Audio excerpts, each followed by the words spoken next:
आज का ये जो बजट है, और जब रेखा गुप्ता ने खड़े होकर कहा कि 1 लाख करोड़ रुपए का बजट दिल्ली सरकार का, तो उसने केजरीवाल को पूरी तरह बेनकाब कर दिया। जरा पढ़ देता हूं, मैंने लिखा है पूरा।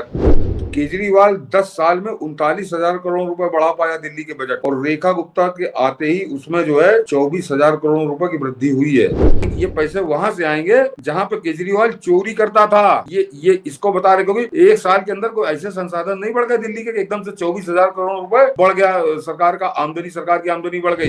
ये केजरीवाल का मुंह काला कर रही है कि उसने किस तरह से लूटा है दिल्ली को पिछले 10 सालों के अंदर। वो सोचे कि कितना, मतलब उसने 10 साल में दसियों हजार करोड़ रुपया मनीष जी लूटा है दिल्ली का। स्थिति तो बद से बदतर कांडी केजरी की हो रही है। रोज जूते पड़ रहे हैं।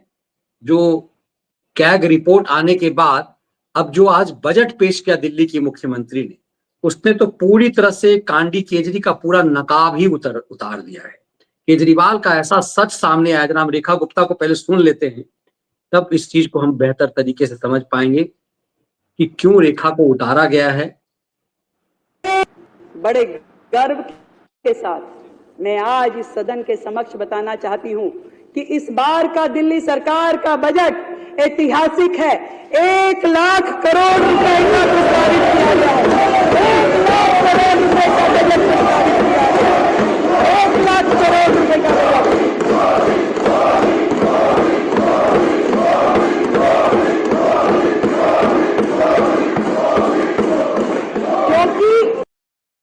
दिल्ली के मालिकों का पूरा गैंग जो है भखवाया हुआ बैठा हुआ दिखाई दिया होगा दर्शकों में।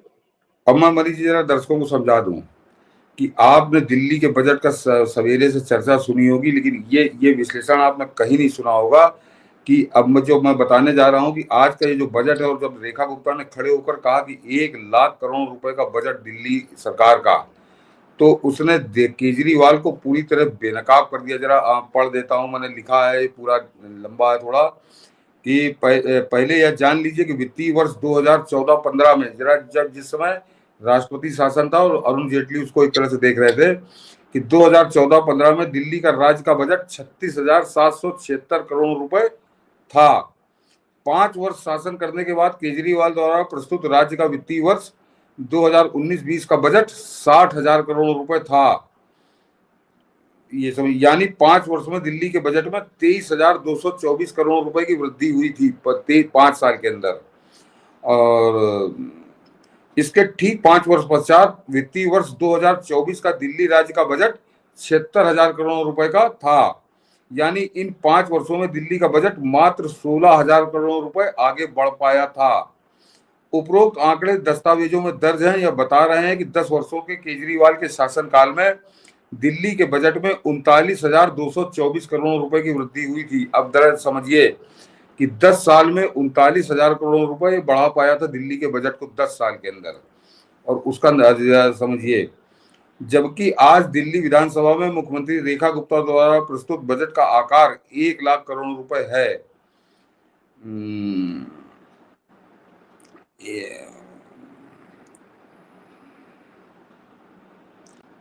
यह वृद्धि केजरीवाल के पहले 5 वर्षों के दौरान बजट राशि में की गई वृद्धि से लगभग 1,000 करोड़ रुपए ज्यादा है। कि इसके अलावा ध्यान देने योग्य तथ्य यह भी है कि केजरीवाल ने 10 वर्षों के दौरान दिल्ली राज्य के बजट में जो 39,224 करोड़ रुपए की वृद्धि की थी, उस राशि की 61% राशि वृद्धि रेखा गुप्ता ने 20 फरवरी को दिल्ली के सीएम पद की शपथ लेने के 1 महीने बाद ही 25 मार्च को की है। यह तथ्य बहुत महत्वपूर्ण या सर्वाधिक महत्वपूर्ण है, क्योंकि बजट राशि में, ये मनीष जी सबसे खास लिखा मैंने, कि क्योंकि बजट राशि में इतनी अभूतपूर्व वृद्धि करने के लिए रेखा गुप्ता के पास कोई जादू की छड़ी नहीं थी, लेकिन यह इसलिए संभव हो सका है क्योंकि रेखा गुप्ता ने दिल्ली का बजट पूरी ईमानदारी के साथ तलाशा कि दिल्ली में क्या संभावनाएं हैं, और इस नियत से बजट तैयार किया कि दिल्ली की सरकार का खजाना कैसे भरे। उनकी नियत अपनी और अपनों की तिजोरियां भरने की थी ही नहीं। बजट राशि में इस अभूतपूर्व राशि की वृद्धि यह बता रही है कि इससे पहले 10 वर्षों के दौरान दिल्ली को लुटेरों की लुटेरी सरकार द्वारा कितनी बेरहमी से लूटा गया। अब जरा फर्क समझिए मनीष जी, कि केजरीवाल 10 साल में 39,000 करोड़ रुपए बढ़ा पाया दिल्ली के बजट को, और रेखा गुप्ता के आते ही उसमें जो है 24,000 करोड़ रुपए की वृद्धि हुई है। तो ये वृद्धि कहाँ से हुई, ये कोई अपने घर से नहीं कर सकता। और ये बता दूं कि इसमें करीब 6,500 करोड़ रुपए का राजस्व घाटा है, यानी कि दिल्ली सरकार अपने संसाधनों से 94,000 करोड़ रुपए की प्राप्ति करेगी। ये दर्शक इसको बड़े ध्यान से समझें आप। तो आप और पिछली बार इसका 76,000 करोड़ रुपए का था। तो ये बताए कि ये जो 18,000 करोड़ रुपए की प्राप्ति होगी, जबकि इसका भी जब इसने 76,000 का दिया था तब इसका भी करीब 6,000 करोड़ रुपए के घाटे में था ये। तो आप उसको मान लीजिए कि 24,000 करोड़ रुपए जो आएंगे, अतिरिक्त आएंगे, वो कहाँ से आएंगे मनीष जी? वो इसका मतलब दिल्ली के टैक्स चोरों के साथ ये मिला हुआ था। दिल्ली के अन्य जो संसाधन थे उनमें दलाली खाकर उनको छूट देता था। जैसे अब ये शराब घोटाला बिल्कुल आपके सामने है। तो इस तरह के मामले में दिल्ली सरकार के 10 से 20,000 करोड़ रुपए हर साल ये हड़प जाता था, चोरी कर लेता था। आज ये जो 1 लाख करोड़ का बजट आया है, ये इसकी चोरी को उजागर कर रहा है। अन्यथा ये कल्पना करिए कि एक महिला जो पहली बार विधायक बनी है, कोई बहुत ज्यादा ज्ञान नहीं है अभी संसदीय परंपराओं का, बजट तैयार करने का कोई बड़ा अनुभव नहीं है, उस महिला ने 1 लाख करोड़ रुपए सीधे छलांग लगाई है और 6,500 करोड़ का घाटा उसमें दिखाया है। तो 94,000 करोड़ रुपए तो सरकार को प्राप्त होंगे ना मनीष जी। तो ये कहाँ से आएंगे? ये वहां से आएंगे, ये पैसे वहां से आएंगे जहां पे केजरीवाल चोरी करता था। ये इसको बता रहे, क्योंकि एक साल के अंदर कोई ऐसे संसाधन नहीं बढ़ गए दिल्ली के एकदम से 24,000 करोड़ रुपए बढ़ गया, सरकार की आमदनी बढ़ गई। ये केजरीवाल चोरी करता था, उसका नतीजा है जो अब की चोरी नहीं हुई। तो बजट ईमानदारी के साथ बना है। और इसको दर्शक एक चीज से मनीष जी समझ लें, क्योंकि मैं जरा दूसरे उदाहरण से बताता हूँ यूपी के, उससे आपकी समझ में आ जाएगा कि कैसे चोरी होती है बजट के अंदर। कि जिस समय अखिलेश यादव ने उत्तर प्रदेश को छोड़ा 2016-17, उस साल आबकारी विभाग जो था मनीष जी, आबकारी विभाग का ठेका 12,500 करोड़ का उठा था, 12,500 करोड़ का। और आप ये समझ लीजिए कि ये चोरी कितने लंबे अरसे से चल रही थी कि सन 47 से आते आते 2017 यानी आजादी के 70 साल में आबकारी विभाग का ठेका 12,500 करोड़ तक पहुंचा था। और योगी आदित्यनाथ के आने के बाद 8वें साल जो ठेका है वो 45,000 करोड़ रुपए का है, यानी 4 गुना ज्यादा। तो ना तो शराब यहाँ 4 गुना ज्यादा महंगी हो गई, ना यहाँ शराबी को 4 गुना ज्यादा पैदा हो गई। जितने जो आबादी थी, जितने पीने वाले थे वही पीने वाले हैं। 10%, 15%, 20% आप मान लीजिए उसमें बढ़ोतरी हुई होगी। लेकिन जो आज सरकार की आमदनी थी वो 12,500 करोड़ की, वो आज की तारीख में 45,000 करोड़ है। और ये बता दूं, ये तो मैं आपको अभी बता रहा हूँ कि ये मेरे ख्याल से 2017 में आए हैं योगी बाबा। 2018-19 यानी दूसरे या तीसरे साल ही तीसरे साल वो ठेका 32-33,000 करोड़ पे पहुंच गया था। तो ये अचानक 3 गुना की वृद्धि जो हुई थी ठेके के अंदर, तो उसका कारण यही था कि वो ठेकेदारों के साथ मिलकर जिस तरह से चोरी होती थी, सरकार को चूना लगाया जाता था, सरकार का हिस्सा लूट लिया जाता था, वो चोरी योगी आदित्यनाथ के आने के बाद बंद हो गई थी। तो ये बजट का जो बढ़ना है वो इस बात का कारण, यही कारण है कि आज 8 लाख करोड़ का बजट योगी बाबा यूपी में उन्होंने प्रस्तुत किया है।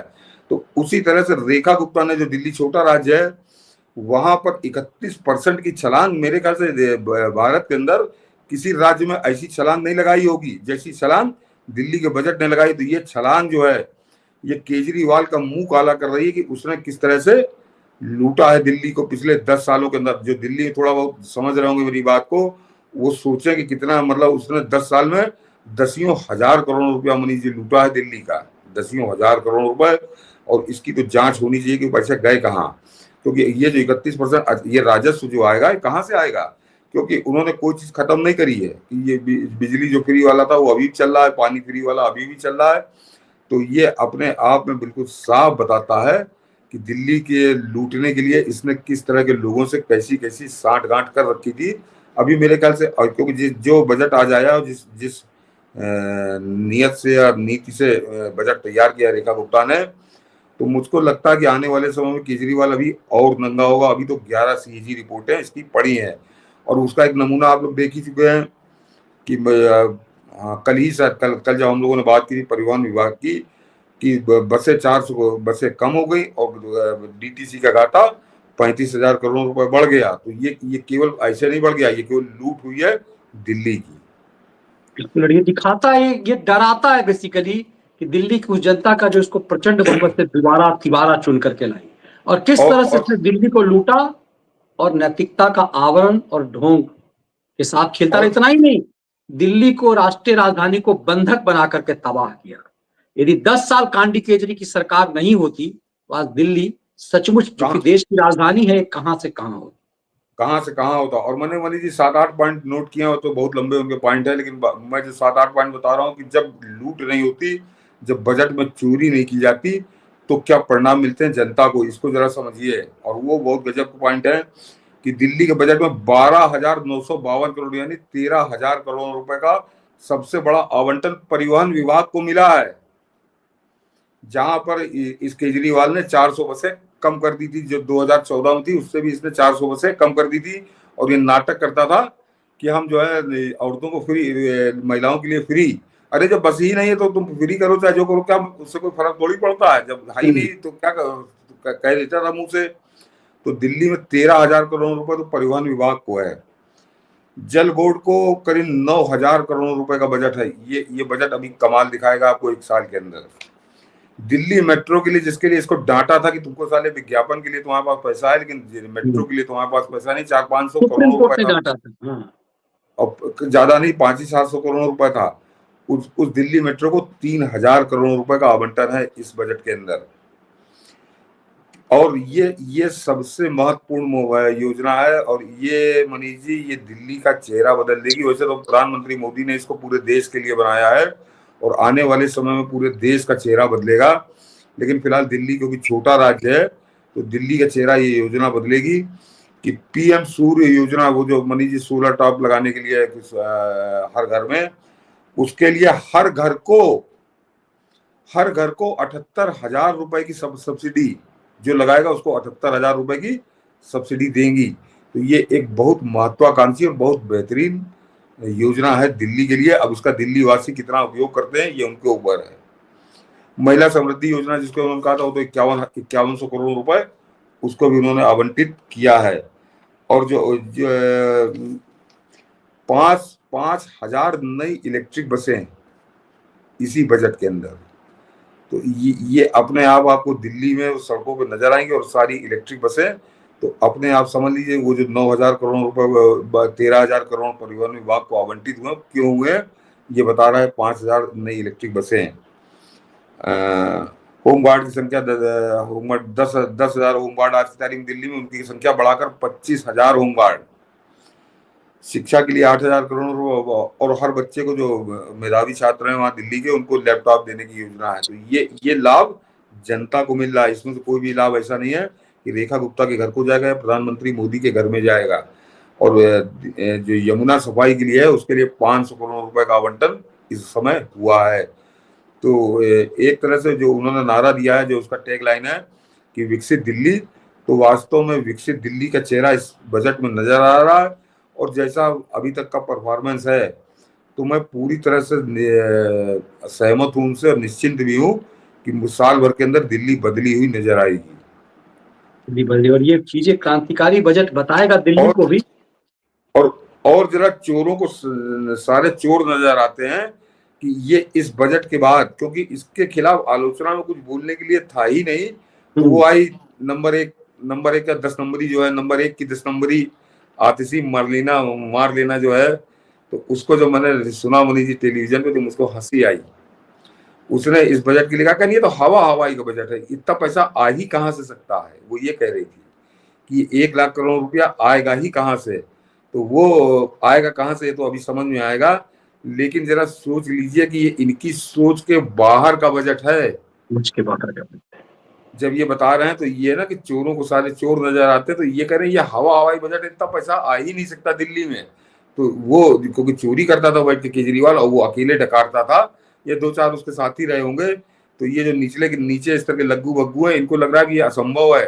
तो असंभव है या असंभव है, ये साल भर बाद हम लोग फिर बैठेंगे।